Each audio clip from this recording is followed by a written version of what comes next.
through words and actions, and earning worldwide recognition as a tireless advocate for human rights, democracy, religious freedom, and environmental protection. And whereas His Holiness the Dalai Lama was awarded the Nobel Peace Prize in 1989 for his steadfast commitment to nonviolence and dialogue and resolving conflicts, particularly in advocating for the rights and freedoms of the Tibetan people.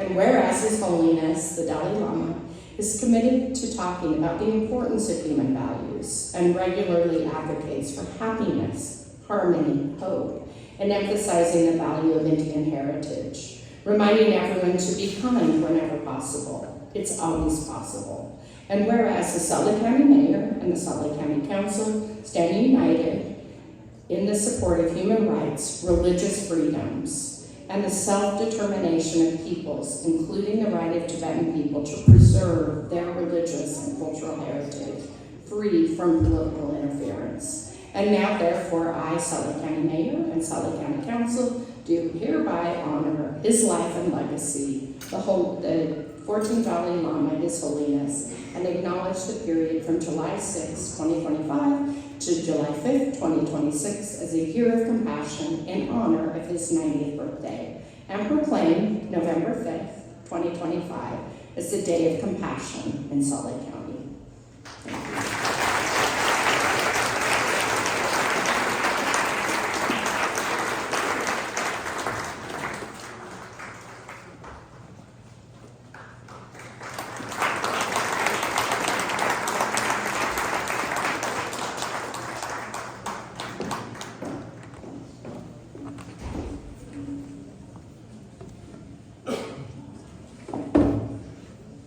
Sorry.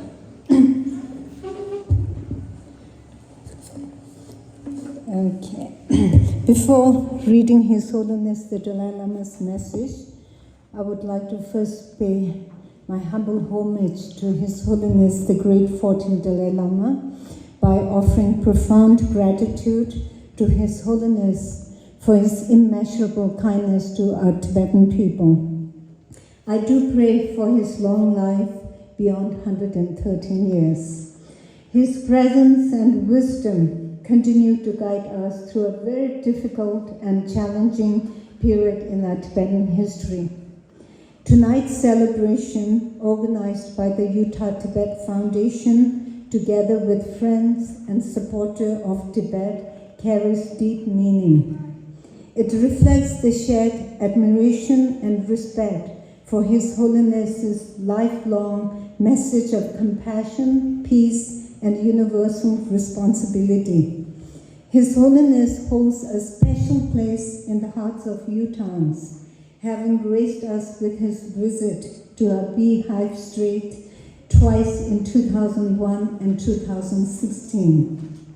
The people of Utah were deeply touched by His Holiness's talk on compassion.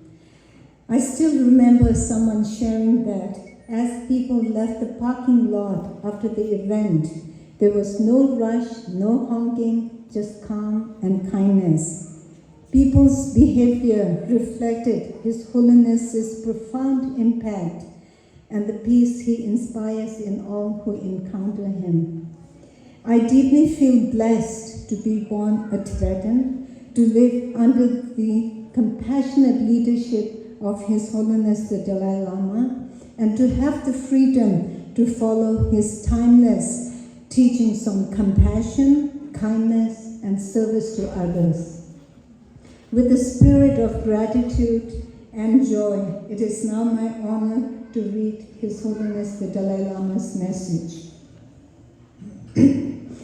Dear brothers and sisters, I understand that members of the Utah Tibet Foundation and friends are getting together to celebrate my 90th birthday and will also take the opportunity to highlight the importance of cultivating altruism, warm-heartedness, and compassion. If we are to achieve real peace of mind, we need to develop a good-hearted, compassionate attitude not only towards our friends and relatives, but towards everyone. This is how we will continue to making the world a better place. On my part, I will continue to focus on my commitment to promoting human values such as kindness, compassion, and self-discipline, fostering inter-religious harmony, drawing attention to the way ancient Indian wisdom explains the workings of our mind and emotions, and the Tibetan culture with its emphasis on developing peace of mind and compassion, which has so much potential to contribute to peace in the world.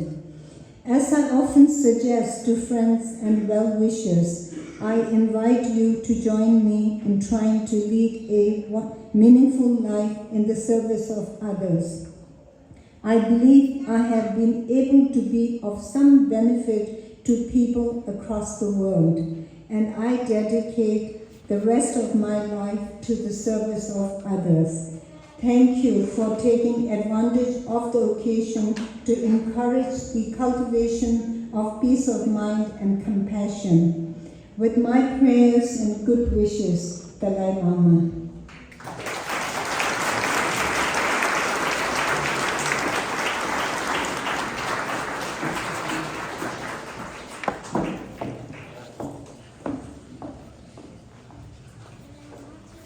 Thank you, Pema, for sharing those special words from His Holiness.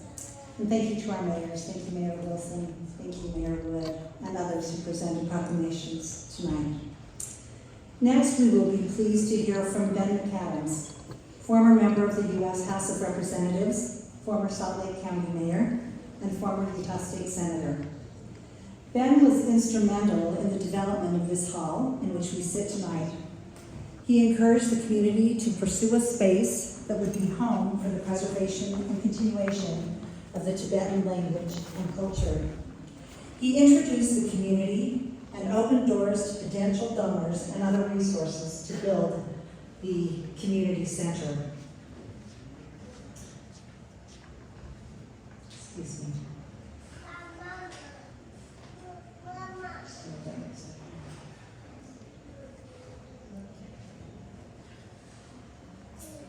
In June of 2016, as Salt Lake County Mayor, Ben spoke at this lectern, and I'm not sure if this is the exact same lectern, because it looks, I think that may have been just painted a little bit. It's absolutely beautiful.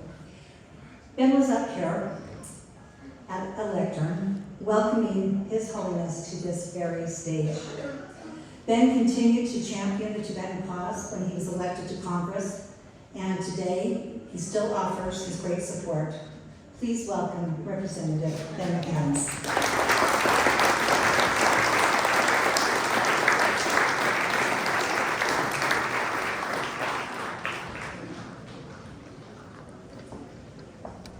Thank you, Karen, and so wonderful to be with you all today. Tashi Delay to my friends in the Tibetan community. CTA President, welcome to Salt Lake City. Thank you for hosting us, and Tinto Yasa, thank you for being with us today. Thank you all for being here this evening. It's such an honor to join with you in celebrating a remarkable moment. His Holiness the 14th Dalai Lama's 90th birthday.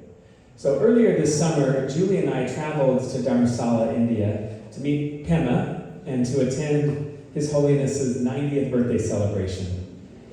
His birthday was on July 6th, 2005, which happens to be the same day as Julie's birthday. So she's a little bit younger than 90. So.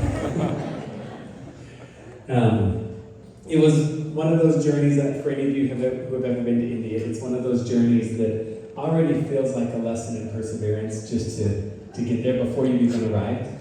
On our flight, we flew from Salt Lake City, we got to Chandigarh, we flew to Delhi and then on to Chandigarh, but our flight from Chandigarh to Dharamsala was canceled due to the mist and rains and the monsoon season. So for a moment, it looked like we were going to travel all that way and then miss the celebration.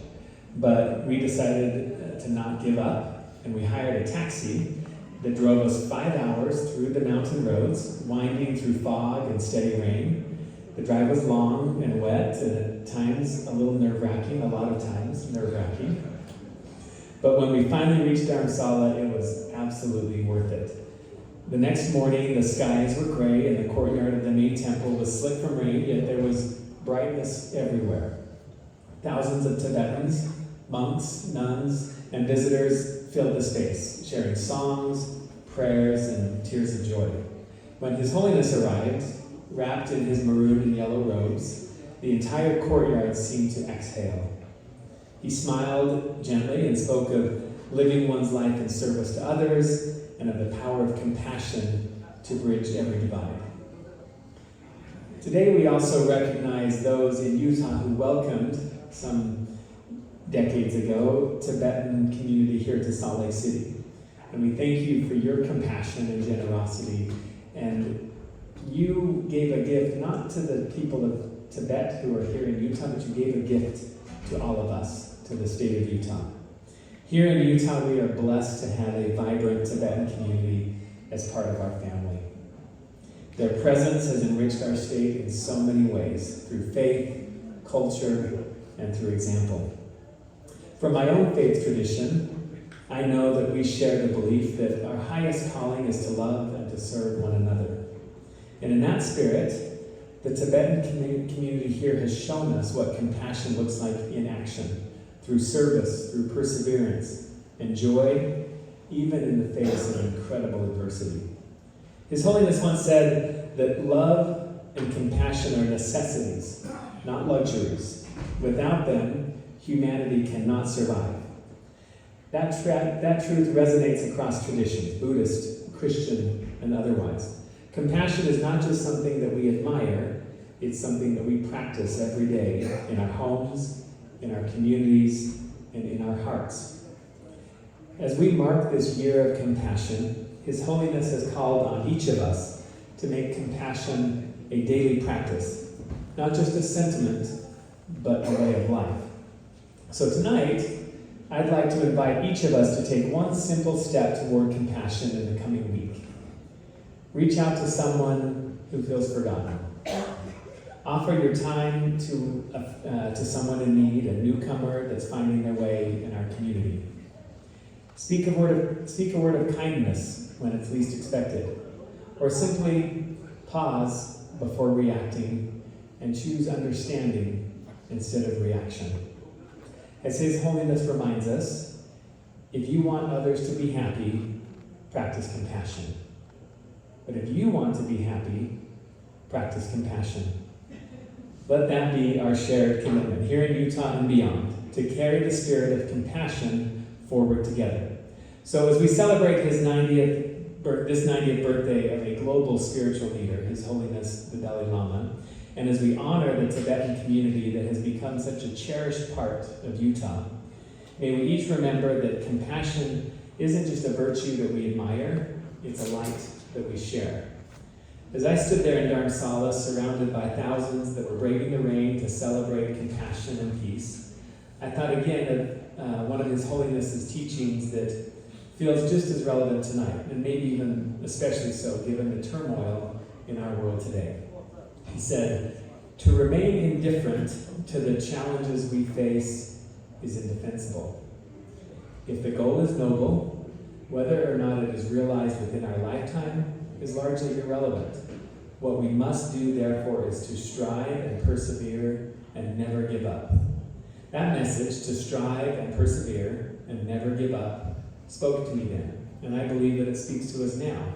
Even as storms gather in the world around us, whether those storms are literal, political, or moral, we can choose compassion over apathy, and understanding over indifference, and perseverance over despair. By the time the celebration ended, the sun was shining, and it was a beautiful day in Dharamsala.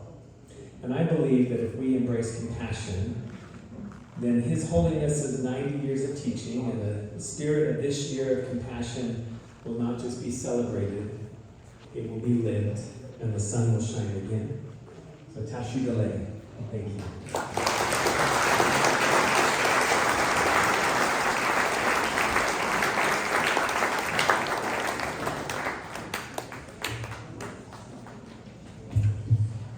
Thank you, Representative McAdams. The Tibetan performers will now favor us with a combination of two traditional Tibetan dances, the yak dance and the snow lion dance. The Tibetan yak dance is a vibrant folk tradition that pays tribute to the yak, a symbol of strength, resilience, and prosperity in Tibetan life. Yaks play a vital role in the Tibetan community, providing transportation, food, clothing, and agricultural support. The dance expresses gratitude and invokes blessings for abundance and well-being. The snow lion dance is a dazzling tribute to the mythical snow lion, guardian of the Himalayas and symbol of joy, courage, and purity in Tibetan culture. Rooted in Tibetan Buddhist mythology, the dance is performed to invoke blessings, dispel negativity, and celebrate cultural pride. After the dance performance, we will be honored to hear from Tencho Gyatso, President of the International Campaign for Tibet and niece of His Holiness the 14th Dalai Lama. Prior to assuming the role of ICT President, Tencho served as Interim Vice President and Director for Outreach at the International Campaign for Tibet.